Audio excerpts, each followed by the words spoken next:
से कौन देह भल हम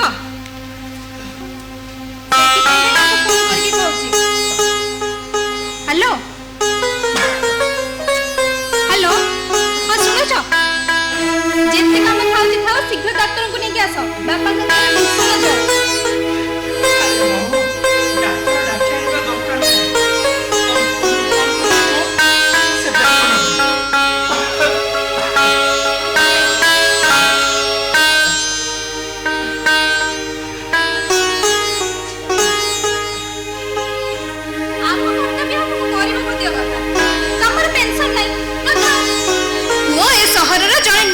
व्यवसायी जन सरकारी चाकरिया से क्षेत्र में आम कौन तुमको अवहेला कर हाँ शुणुच डाक्तर को लेकिन आसुच ना अरे डाक्तर डाकिबा आवश्यक नाही ओहो कथा मु किछि सुनी डाक्तर आसीबे माने अलबत आसीबे आमर कोन करछि आमर कोन किंतु कम चिकित्सा बा निहाती दरकार नहल तब भल हबो केमिति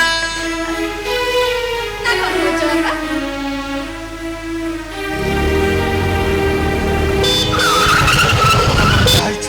से करो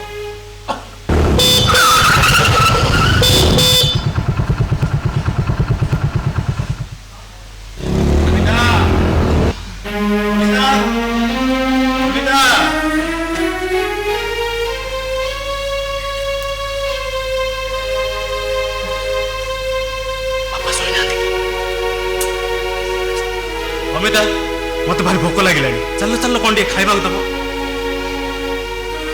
हेलो मिस्टर बापा को देह खराब आसले बेले सागर डाक्टर को नहीं आसीबा पई कहली डाक्टर गांधी डाक्तर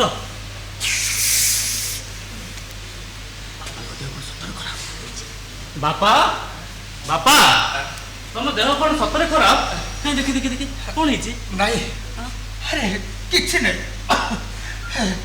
सामान्य ज्वर टिके घरे थिबा मेडिसिन खाइछि भल होई जिवो ज्वर भल होई जिवो ना बापा ज्वर भल होई जिवो ना हां भल होई जिवो हां ठीक है भल होई बहु सौरभ को खाइबा को चल एते करी कहली बापा को देह खराब सागर डाक्टर को लेके आसीबो मो कथा जम्मा गुरुत्व देलानी सॉरी अमिता कथा कोन की फोन कॉल पैसा ला पर मु संगे संगे हम फैमिली डॉक्टर को फोन कर ले से कौन से कारण बस तो फोन रिसीव ही करले तापर पर मोर कस्टमर जनकर फोन आसिला ता सहित गपी गपी केते बेले ते घर को पळी आसिली मु भी जानिनी डॉक्टर कथा टोटली फसल जाईछि ओहो सेत्र भाबी देले तमरा किछ भूल नै मोर एथरे कोन भूल रहिला जे अच्छा बापा तमे कहलो देखि एते मोर कोन भूल रहिला बहु खाइबा को जो से भारी भकिला हां बापा सेई कथा तो केते बेले कहूछि हेलो अमिता ही सुनु ना भलो कथा कहू तमे बापा को देह खराब सी किछ खाइ नांदी हमको भोक लागिला बोले हम खाइ नबा इतना को के जाने तमे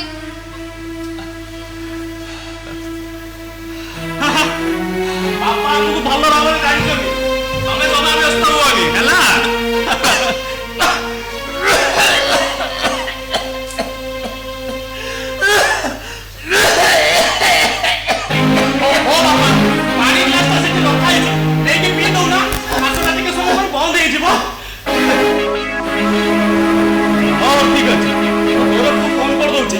संगे संगे तुम मेडिसिन नहीं आस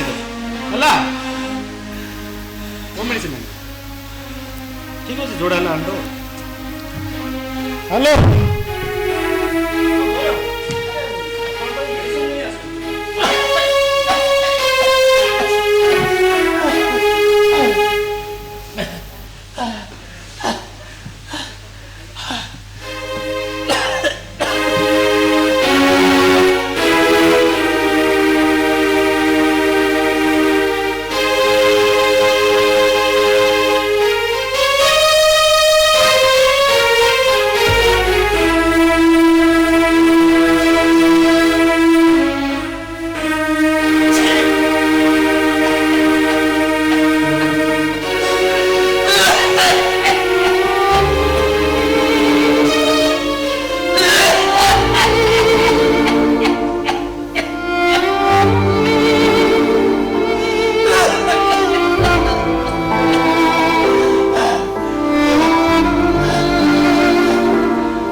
कथुटा गछ जीवा तो सत मिछ साउटिया पणा पर गहिलु कुहुरी घर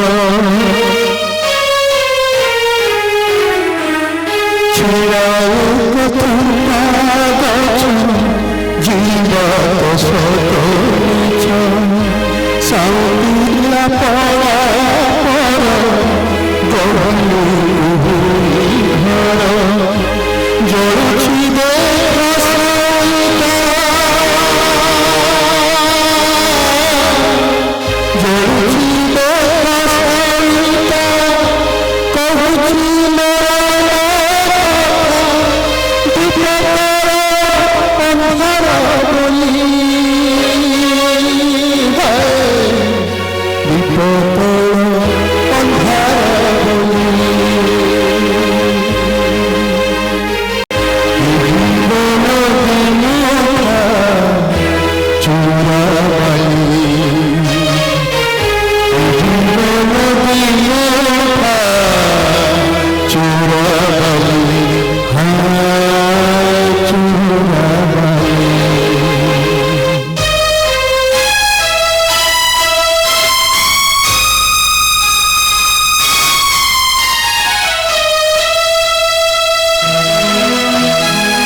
ସେମାନେ କେତେ ଯେ ଯନ୍ତ୍ରଣା ସହୁଥିବେ କେବଳ ସେଇମାନଙ୍କୁ ହିଁ ଜଣା। ସ୍କୁଲ ଯିବା ଆସିବା ଯେତେ ଦିନ ଯାଏ ଚାଲିଥିଲା ସବୁ ଠିକ ଥିଲା। ରିଟାୟାର୍ଡ ପରେ ଅସରନ୍ତି ଦୁଃଖ।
ଦୁନିଆରୁ ଚାଲି ଯାଇ ତମେ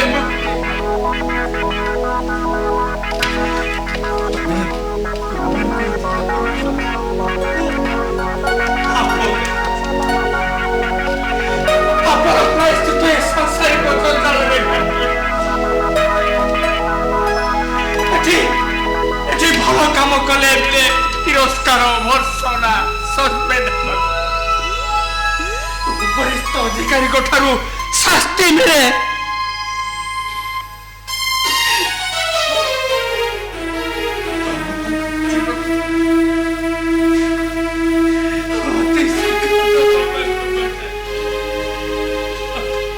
କାହା ସହିତ କଥା ହଉଛନ୍ତି ମାଇ ଡିୟର ଫାଦର?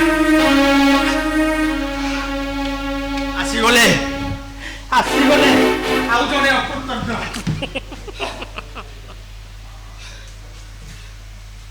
ମାନ୍ୟବର ବଡ଼ ଭାଇଙ୍କ ଠାରୁ ଫୋନ କଲ୍ ପାଇ ତମ ପାଇଁ ମେଡିସିନ ନେଇକି ଆସିଲି। ମୁଁ ହଉଛି ଅକୃତଜ୍ଞ। ମୋର ମେଡିସିନ ଦରକାର। ମୁଁ ଭଲ ହେଇଯାଇଛି। ଏମିତି ଅଭିମାନରେ ଦଉଛ ବାପା? ଜଣେ ଭଲ ଶିକ୍ଷକ ଆଉ ଜଣେ ଆଦର୍ଶ ବାପା, ତମ ପାଟିରେ କଣ ଏସବୁ କଥା ଶୋଭା ପାଉଛି? ଆଚ୍ଛା କଣ ଖାଇଛ? ନିଅ ମେଡିସିନଟା ଖାଇଦିଅ। ତୁ ଚୁପଚାପ ଚାଲି ଯାଇଛୁ। ମୋର ମେଡିସିନ ମୋର ମୂଲ୍ୟବାନ ସମୟ ନଷ୍ଟ କରି ମୁଁ ତମ ପାଇଁ ମେଡିସିନ ନେଇକି ଆସିଲି, ମତେ କହୁଛ ଅକୃତଜ୍ଞ। ଆରେ ବାପ ପାଇଁ ପୁଅ ମେଡିସିନ ଆଣିବ ଯେ ବାପ ପୁଅ ପାଖରେ କୃତଜ୍ଞ ରହିବ ନୁହଁ। ହେ ତୁ ଆଣିଥିବା ମେଡିସିନ ମୁଁ ଖାଇଲିନି। ମୁଁ ତମ ପାଇଁ ମେଡିସିନ ଆଣିବାକୁ ଯାଇନଥିଲି। ଭାଇ ଫୋନ କଲା, ଗୌରବରେ ବାପାର ଦେହ ଭଲ ନାହିଁ, ମେଡିସିନ ନେଇକି ଆ। ସେଇଥିପାଇଁ ମେଡିସିନ ନେଇକି ଆସିଥିଲି। ତମେ ଖାଇଲେ ଫୋନ ନହେଲେ ନାହିଁ, ମୋର କଣ ଅଛି? ତୁ କଣ ମେଡିସିନ ଆଣିବାକୁ କହିଲୁ? କଣ ହେଇଛି କି? ତୁ କଣ ପାଇଁ ମତେ ମେଡିସିନ ଆଣିବା କଣ ହେଇଛି କହିଲୁ? ଯେହେତୁ ମୁଁ ମେଡିସିନ ଆଣିଛି, ବାପା ସେ ମେଡିସିନ ଖାଇବେ। ଏ କି କଥା ବାପା? ତମେ ସବୁବେଳେ ଏମିତି ମାନ ଅଭିମାନ କଲେ ଆମେ ଆଡଜଷ୍ଟ କରିବୁ।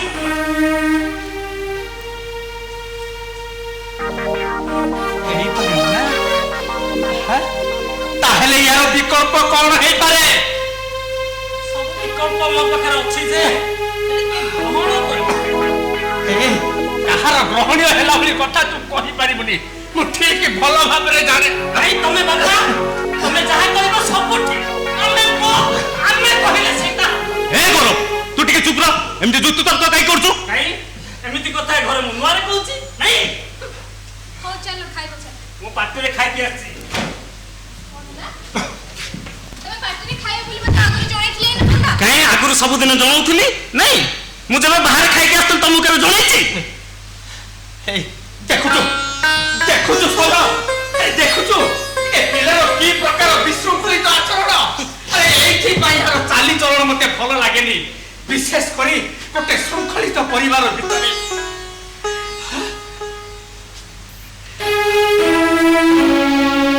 ଆରେ ଏ ପରିବାରର ମୁରବୀ ଜଣେ ଶୃଙ୍ଖଳିତ ନିଷ୍ଠାପର ସଚଳ।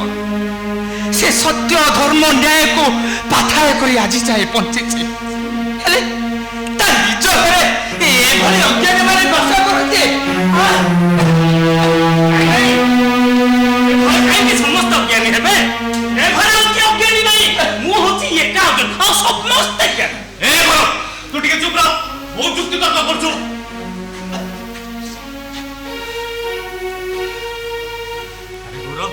ଯେତେ ଯାହା ହେଲେ ସେ ଆମ ବାପା। ଜାଣିଛି। ନମସ୍ୟ। ଶାସ୍ତ୍ରରେ ପରା ଲେଖା ଅଛି, ପିତା ଧର୍ମ, ପିତା ସ୍ୱର୍ଗ, ପିତା ହି ପରମ ତପ, ପିତରି ପ୍ରୀତିମା ପହ୍ନେ ପ୍ରିୟନ୍ତି ସର୍ବଦେବତା। ଏ ଭାଇ ତୁ ଆର ଅର୍ଥ ବୁଝିଛୁ? ବୁଝିଛି, ଭଲ ଭାବରେ ବୁଝିଛି। ତିନୋଟି ଭ ହଉଛି ବାପାଙ୍କ ପାଇଁ ସବୁ କିଛି। ପ୍ରଥମ ଭ ଭଲ ପାଇବା,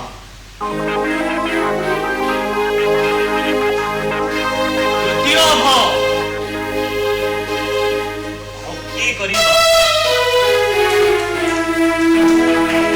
ଆଉ ତୃତୀୟ ଭ ଭୟ କରିବା। এই ତିନୋଟି ଭ ହଉଛି ମୋ ପାଇଁ ମୂଳମନ୍ତ୍ର।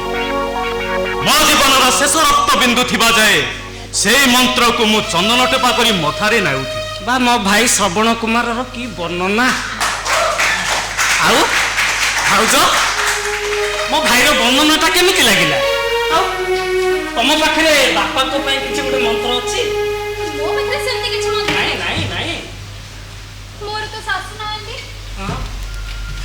ବାପା ଘର ଛାଡି ଯେତେବେଳେ ଶାଶୁ ଘରକୁ ଆସିଲି, ମୋ ବାପାଙ୍କ ବଦଳରେ ବାପାଙ୍କୁ ପାଇଲି। ଶାଶୁ ଶ୍ୱଶୁର ଉଭୟଙ୍କ ଭଲ ପାଇବା ମତେ ବାପାଙ୍କ ଠାରୁ ହିଁ ମିଳିଛି। ହେ ପ୍ରଭୁ, ଏ ଘର ଏତେ ସତ୍ୟ ଅଛି ମତେ ଏକା ଜଣା ନଥିଲା। ଆରେ ତୁ ତ ଗୋଟେ ମହାମୂର୍ଖ, ଜାଣିବୁ କେମିତି? ଠିକ ଅଛି, ତମେ ଯଦି କହୁଛ ତମ ହିସାବରେ ମୁଁ ହଉଛି ଗୋଟେ ମହାମୂର୍ଖ, ଠିକ ଅଛି। ହେଲେ ମୋ ଭାଇ ହଉଛି ରାମଚନ୍ଦ୍ର, ମୋ ଭାଉଜ ହଉଛନ୍ତି ସୀତା ଠାକୁରାଣୀ। କଣ ମୁଁ ଠିକ କହୁଛି ନା?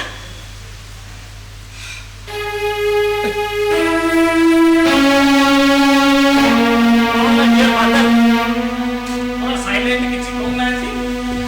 ରାମ ସୀତା ବିଷୟରେ କିଛି କହିବେନି? ଆରେ ସେମାନେ ଯଦି ମତେ ଦଶରଥ ବୋଲି ଗ୍ରହଣ କରିବେ, ମୁଁ ସେମାନଙ୍କୁ କାହିଁକି ରାମ ସୀତା ବୋଲି ଗ୍ରହଣ କରିବି?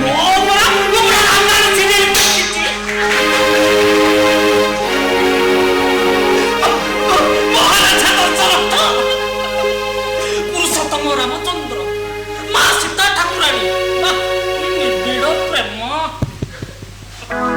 କି ଅସରନ୍ତି ଭକ୍ତି, କି ଅମାପ ସମର୍ପଣ, କି ସମ୍ପୂର୍ଣ୍ଣ ତ୍ୟାଗ। ବୋଲେ ବାପା, ସବୁ କଣ ଆମ ଘରେ ଅଛି? ଅଛି, ସବୁ କିଛି ଆମ ଘରେ ଅଛି। ପ୍ରେମ, ନିବିଡ଼ ସମ୍ପର୍କ, ଅମାପ ଧନ, ସବୁ କିଛି ଆମ ଘରେ ଅଛି। ହଁ, କିଛି ବିଶେଷ କାରଣରୁ ତମେ ସେ ସବୁ ଜାଣିପାରୁନ, ନହେଲେ ଆମ ପରିବାରରେ ସବୁ ଅଛି। ଯଦି ଆମ ଘରେ ଅଛି, ରାମ ସୀତା ବନବାସ କଲେନି କାହିଁକି?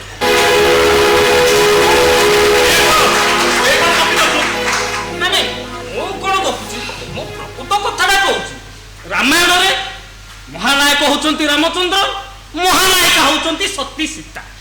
ଆଉ ଏ ଘର ରାମାୟଣରେ ତମେ ହଉଛ ରାମଚନ୍ଦ୍ର, ଭାଉଜ ହଉଛନ୍ତି ମା ସତୀ ସୀତା ଠାକୁରାଣୀ। ଯଦି ତମେ ରାମ ଆଉ ସୀତା ବନବାସ ଯିବନି କାହିଁକି? ମୁଁ ଏଇଆ କହିବାକୁ ଚାହୁଁଛି ଯେ ରାମ ସୀତା ତ ବନବାସ ଗଲେ କି ଦଶରଥ ମହାରାଜ ହଉଛନ୍ତି ଅଯୋଧ୍ୟା ଛାଡ଼ି।